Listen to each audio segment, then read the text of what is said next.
बिस्मिल्लाहिर्रहमानिर्रहीम। په دې لیکچر کې به مونږ د سی پلس پلس بیسک سټرکچر په اړه کې خبرې کوو. یعنی کلم چې یو څوک غواړي په سی پلس پلس کې یو پروګرام ولیکي، کوډینګ پکې وکړي، نو د هغې دپاره هغه اولنی سټرکچر به څه وي، یعنې کوډینګ به د کوم ځای نه شروع کوي. نو د هغې دپاره زه راځم دغې نوټ ته basic structure of C++ program. C++ program structure divide into different section. With the C++ دا program structure چې کوم دی دا تقسیم شوی دی په مختلفو برخو باندې. different section is optional. ځینې برخې شته دی مونږ سره چې هغه optional دي. optional نه مطلب دا چې هغه ضروري نه دي، که چېرته ولیکل شي خو ښه ده، که چېرته ونه لیکلی شي مطلب څه مشکل نشته، optional دي. different section are required. ځینې برخې شته دی چې هغه به څه شي ضروري به وي، که پروګرام کې لیکل شوي وو خو صحیح ده، که پروګرام کې نه وو نو بیا به صحیح ایرر به وي، مشکل به وي، هغه پروګرام به بیا نه جوړېږي. مطلب دا دی. نو دغه شپږ سیکشن دي. اولنی چې کوم دی ډاکومنټیشن سیکشن، دویم چې کوم دی لینک سیکشن، دریم چې کوم دی ډیفینیشن سیکشن، څلورم چې کوم دی ګلوبل ډیکلریشن سیکشن، پنځم چې کوم دی مین فنکشن سیکشن، او شپږم چې کوم دی سب پروګرام سیکشن. یعنې دغه شپږ سیکشن برخو باندې تقسیم شوی دی. په دغه شپږو سیکشنو کې ځینې آپشنل دي او ځینې ریکوایرډ دي، یعنې ضرور دي. اوس دا یو چې کوم دی تشریح کوو او دا وایو چې کوم یو ضروري دی او کوم یو نه دی ضروري، بیا پکې یو اگزامپل هم کوو.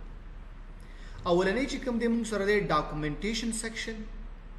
So a documentation section is used for about the program and authored using comment. In the documentation section په دې خاطر استعمالیږي چې مونږ او تاسې د پروګرام په باره کې معلومات ولیکو. یعنی مطلب دا دی دا کمنټ مونږ په دې خاطر ورکو که چېرته دا کوډینګ دغه پروګرام ته بل څوک وګوري او هغه خو پرې نه پوهېږي چې دا کوډینګ څه دپاره شوی دی، نو هغه به کمنټ ته وګوري، نو مونږ تشریح کړي په دې کې چې دا پروګرام په دې خاطر مونږ جوړ کړی، دا مطلب دا کوډینګ په دې خاطر لیکلی دی. بله خبره د لیکوال په باره کې خلک خپل باره کې یو چا چې پروګرام جوړ کړی دی لیکوال باره کې هم څه کوي، خپل معلومات هلته ایډ کړي، پکې ولیکي، خو د څه په واسطه؟ د کمنټ په واسطه باندې، د کمنټ په ذریعه باندې څه کوي، دا ډاکومنټیشن سیکشن کې لیکل کوي. ښه کمنټ په څنګه لیکلی کېږي او کمنټ چې ولیکلی شي په پروګرام باندې څه تغییر او تبدیل څه شی راځي یا اثر راځي که نه راځي. مونږ وایو کمنټ. نو کمنټ مونږ سره دوه ډوله لیکلی کېږي. یو ته ویلی کېږي سنګل لاین کمنټ، دویم چې کوم دی ملټیپل لاین کمنټ. سنګل لاین کمنټ چې کوم دی رایټ اینڈ ون لاین یوزینګ سلیش سیمبل. یعنې دا د مطلب دا دی د سنګل لاین کمنټ چې تشریح به ټول په یو لاین کې کوي، دویم لاین کې به لاندې تشریح به نه کړي، یو لاین کې به تشریح کړي، خو د تشریح نه مخکې به دا دوه سلیش ساینونه به استعمالوي، د هغې نه پس به دا کومنټ کېږي. فار ایگزامپل زه راځم دې ځای کې ډیو سی پلس پلس د خپل آی ډي ای به زه کولاو کوم چې مونږ په دې باندې د تیر لیکچر کې خبره کړې وه. را به شم فایل نیو سورس فایل به واخلم. اوس زه غواړم چې ډاکومنټیشن سیکشن اولنی دی، نو زه غواړم لیکلو کوم دغه دوه ساینونه به استعمال کړي، د هغې نه پس به ولیکي چې this program about څه شي زړی، مطلب تا ته پته لیک که نه کیلکولیټر جوړو، مثال گیم this program یا this coding for snake game. بس دا شو. اوس که انټر بټن دی ووایه مطلب دلته به اوس لیکل نه کې، دا کوډینګ شو. که چېرته بل کمنټ ته دې ضرورت راتله بل لاین ولګو که ټایپ اینی کامنټ، بل لاین اینی څه شي لیکي، بل لاین دې ته سنګل لاین کامنټ ویلی کېږي. کله چې دا کوډ بیا ترجمه کېږي کمپایلر دې ته څه نه وایي، وجه سره چې دې مخکې ته سیمبول یې دوه لګېدلي دي، نو دې ته څه ویلی کېږي، کمنټ ویلی کېږي. نو دا کمپایلر پرې دې سره کار نه لري. نو دا مونږ سره سنګل لاین کامنټ. دویم چې مونږ سره د ملټیپل لاین کامنټ دی، یعنې کېدای شي یو تشریح زیاته وي نو دغه د پر موږ ملټیپل لاین کمنټ استعمالو. ملټیپل لاین کمنټ رائټ ان ملټیپل لاین سٹارټ وذ دس سمبل او اینڈ وذ دس سمبلز. شروع کیږي چې کله سٹارټ اخلي دا بولی کی او اینڈ کې بیا دا بولی کی. نو سلیش اور بیا سے سټریک سلیش اور سټریک دغه نه پس چې اني کمنټ لیکي لکه مثال یو لاین دو لاین درې لاین څه شي چې ته غواړې ولیکه اوس اخره کې څه ولګوه دې طرف نه زه اول سټیر راغلی نو سټیرک ساين به ولګي داسې بس ټیک شو. اوس د دې نه پس زمونږ څه شي شروع کېږي کوډینګ دې نه سټارټ کېږي بس. اوس کمپایلر چې کوم دی دې سره کار نه لري وجه څه ده وجه دا چې دلته ورته ما ویلي چې دا کمنټ دی نو دا شو مونږ سره اولنې سیکشن چې ډاکومنټیشن سیکشن ورته ویل کېږي. ورپسې چې کوم دویم نمبر سیکشن دی هغې ته لینک سیکشن وایي. نو دا لینک سیکشن څه ته ویل کېږي لینک سیکشن از یوز فار هیډر فایل فار لایبرری فایل.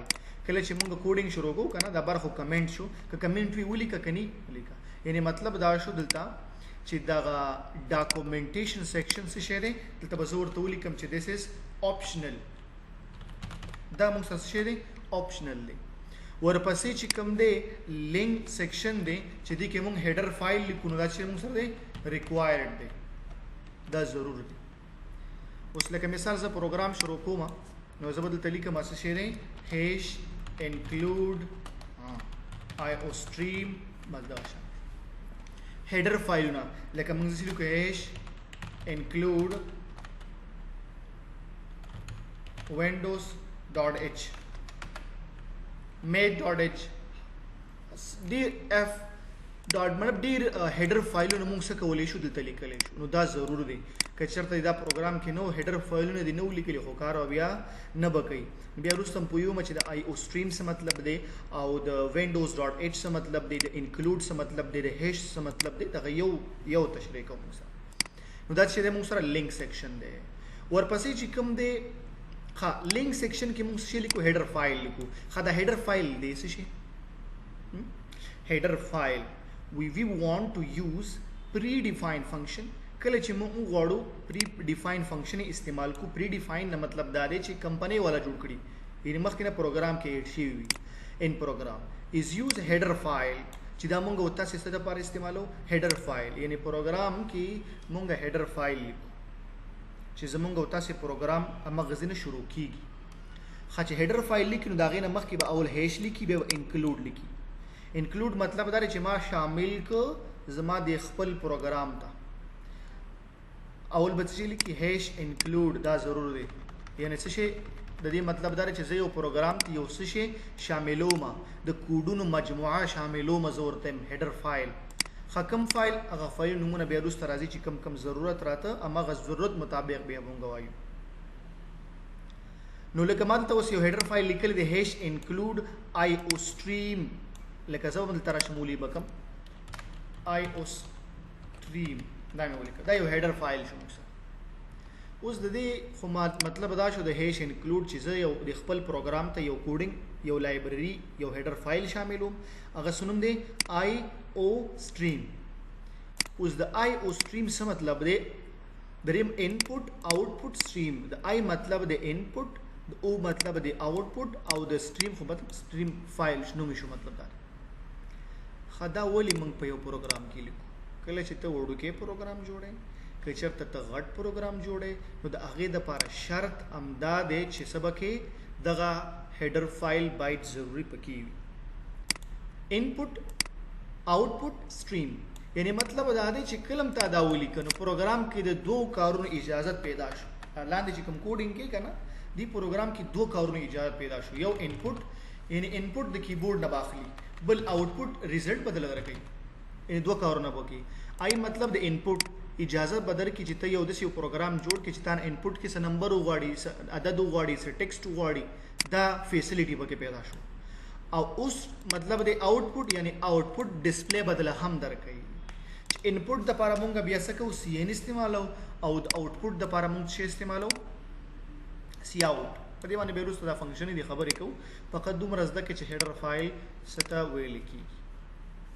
نو دا مونږ سره په دې کې په دنني لیکچر کې مونږ ډاکومنټیشن سیکشن ویلو او لینک سیکشن په دې باندې تشریح وکړه او هیډر فایل مونږ وپیژندل او په هیډر فایل کې کوم هیډر فایل مونږ وپیژند آی او سټریم کله چې دا ولیکل شي نو دغه پروګرام کې دوه خبرې یا دوه فیسیلیټي سہولتونه موجود شي چې ام ډسپلی به ښیي پروګرام او سی ان انپوټ به درنه اخلي نو دا دوه کارونه شو مزید به ان شاء الله په روان لیکچر کې بیا کار کوو